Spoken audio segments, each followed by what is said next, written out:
प्यारे दोस्तों नमस्कार। मैं हूं अमित और आप सभी लोगों का आपके अपने चैनल अमित जीएस सेंटर में बहुत बहुत स्वागत है।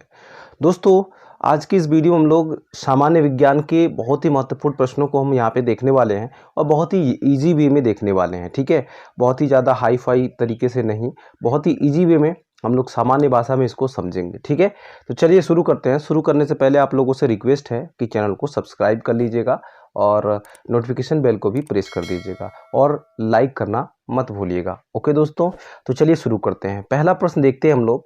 अगर झरने से पानी गिरता है तो पत्थर से टकराने से पहले उसमें कौन सी ऊर्जा होगी? ठीक है, तो दोस्तों जैसा कि आप लोग यहाँ पे देख पा रहे हैं, इसका जो राइट आंसर है गतिज ऊर्जा होगी। क्या होगी?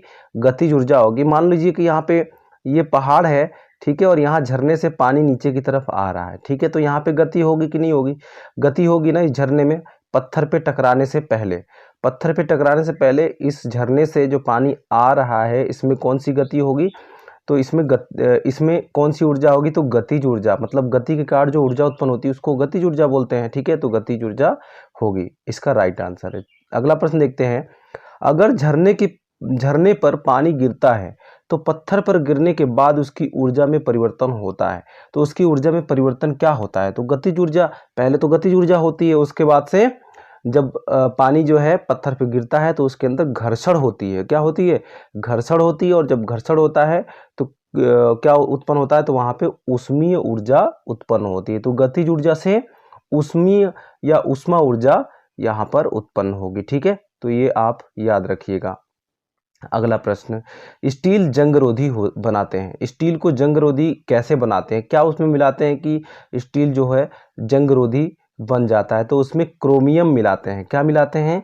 क्रोमियम मिलाते हैं स्टील को जंगरोधी बनाने के लिए। ठीक है, अगला प्रश्न, स्टील को कठोर बनाते हैं, किससे बनाते हैं दोस्तों? तो कार्बन से। स्टील में अगर हम कार्बन मिलाएं तो स्टील जो होता है और ज़्यादा कठोर हो जाता है। ठीक है, अगला प्रश्न है उड्डयन काल का सूत्र है। ठीक है, तो उड्डयन काल का सूत्र, यहाँ पे 4 ऑप्शन दिए हुए हैं। 4 ऑप्शन में आप देख पा रहे हैं कि यहाँ पे ऑप्शन नंबर डी जो है वो सही है। ठीक है, इसका जो राइट आंसर है 2u sin थीटा बटे जी है। ठीक है, अब उड्डयन काल के लिए अब आपको पता है ना कि ये एक समतल है। ठीक है, और यहाँ से कोई वस्तु ऐसे फेंकी जा रही है। ठीक है, कोई वस्तु फेंकी जा रही है तो इस तरीके से जाती है, यहाँ से फेंकी गई, ऊपर गई, फिर ये बाद में आके नीचे को गिर जाती है। ठीक है, तो ये जो है यहाँ से यहाँ तक ये तो रेंज हो गया। ये क्या हो गया? ये वाला हिस्सा जो है ये रेंज है, इसको आर से हम दर्शाते हैं। ठीक है, ये जो है ऊंचाई, मैक्सिमम ऊंचाई, ये क्या है? एच है।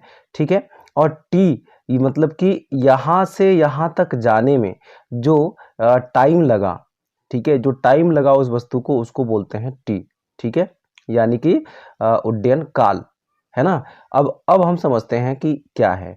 अब देखिए एच आर टी आपको याद रखना है। एच मतलब हाइट, आर मतलब रेंज और टी मतलब उड्डयन काल। तो एच आर टी तीनों में आप देख पा रहे हैं यहाँ पे क्या चीज़ समान है? यू साइन थीटा बट्टे जी, यू साइन थीटा बट्टे जी, यू साइन थीटा बट्टे जी। ठीक है, अब यहाँ पे केवल स्क्वायर टू और उसका मतलब अंतर है दोनों में। ठीक है, तो ये एच वाले में देखिए you square sine square theta बट्टे 2g, you square sine 2 theta बट्टे जी, और टी के लिए क्या है? उड्डयन काल के लिए क्या है? तो 2u साइन थीटा बट्टे जी। तो यहाँ पे ऑप्शन नंबर डी जो है इसके अकॉर्डिंग ये वाला जो ऑप्शन है वो करेक्ट हो जाएगा। ठीक है, चलिए अगला प्रश्न देख लेते हैं। अगर प्रक्षेप्य गति में परास का मान महत्तम है, ऊंचाई के 4 गुने के बराबर हो तो प्रक्षेपण कोण होगा। तो यहाँ पे देखिए, यहाँ पे प्रक्षेप्य गति में परास का मान, परास मतलब आर, आर का मान कितना हो? एच के 4 गुना हो। ठीक है, मतलब कि ऊंचाई के 4 गुना के बराबर हो, तो आर बराबर 4h। आर बराबर क्या बोला है क्वेश्चन के अकॉर्डिंग कि आर बराबर 4h हो। तो अब देखिए रेंज का मान मैंने आपको यहाँ पे दिखा दिया था। आर का मान क्या होता है? आर का जो सूत्र होता है यू स्क्वायर साइन 2 थीटा बटे जी होता है। क्या होता है? ये वाला होता है। ठीक है ना। अब यहाँ पे देखिए, अब सूत्र में रख दीजिए यू स्क्वायर साइन 2 थीटा बटे जी और बराबर 4 इंटू, यहाँ पर क्या है? 4 इंटू, और एच का जो सूत्र होता है वो होता है you square sine square theta बटे 2g। ठीक है, ये होता है h का मान। ठीक है, और ये होता है r का मान। तो दो वैल्यू रख दिया हमने। वैल्यू रखने के बाद अब हम क्या देख रहे हैं, यहाँ पर देखिए दोस्तों, u से u कट गया, u स्क्वायर से u स्क्वायर कट गया, g से g कट गया, बचा क्या, 2 बचा यहाँ पे, और यहाँ पे साइन 2 थीटा बचा और साइन स्क्वायर थीटा बचा। ठीक है, अब यहाँ पे अगले स्टेप में हम देखते हैं कि साइन 2 थीटा बराबर 4 इंटू साइन स्क्वायर थीटा। ठीक है, अब ये जो 2 था, ये 2 था, इस 2 से ये जो कट के कितना हो गया, 2 दूनी 4 हो गया, तो यहाँ पे क्या होगा, 2 होगा, ये गलती से 4 लिख गया है। ठीक है, तो साइन 2 थीटा बराबर 2 साइन स्क्वायर थीटा हो जाएगा। ठीक है, अब इसको आगे हमने सॉल्व किया, यहाँ पे आप देख पा रहे हैं ये सॉल्व किया है, तो यहाँ पर हम देख रहे हैं इसको हमने यहाँ पर लिख लिया है। ठीक है, ये तो 2 है, ये गलती से 4 लिखा हुआ है, तो साइन 2 थीटा बराबर 2 साइन स्क्वायर थीटा है। ठीक है, अब यहाँ पर आप देखिए आगे साइन 2 थीटा का मान कितना होता है, तो 2 sine theta into cos theta होता है। ठीक है, और ये तो ऐसे ही हमने उतार लिया यहाँ पर। अब इसके बाद क्या हो रहा है, इसके बाद क्या हो रहा है, 2 से 2 कैंसिल हो गया, साइन थीटा से साइन थीटा कैंसिल हो गया, बचा क्या, यहाँ पे स्क्वायर में था ना, साइन स्क्वायर थीटा था ना, तो एक साइन अभी भी बचा हुआ है, तो कॉस थीटा बराबर साइन थीटा। ठीक है, अब इसको बटे में ले आएंगे तो कॉस थीटा बटे साइन थीटा हो जाएगा, बराबर क्या होगा, 1। ठीक है, अब कॉस थीटा बटे साइन थीटा बराबर कितना होता है, टेन थीटा होता है। क्या होता है, टेन थीटा, और इधर क्या है, 1 है, तो 1 का मान क्या होता है, 10 45 होता है। ठीक है, अब यहाँ पर 10 से 10 कैंसिल हो गया, बचा क्या, थीटा बराबर 45। तो ये इस तरीके से इसको यहाँ पर निकाला गया है, और यहाँ पे ऑप्शन नंबर ए जो है करेक्ट हो जा रहा है। ठीक है, 45। अगला प्रश्न देखते हैं। अगला प्रश्न है, कोई पिंड 1 मीटर की ऊंचाई से गिराया जाता है। कोई पिंड 1 मीटर की ऊंचाई से गिराया जाता है तथा 36 सेंटीमीटर उछलता है, तो प्रत्यास्थता गुणांक का मान ज्ञात करिए। एग्जाम में कई बार पूछा गया है ये।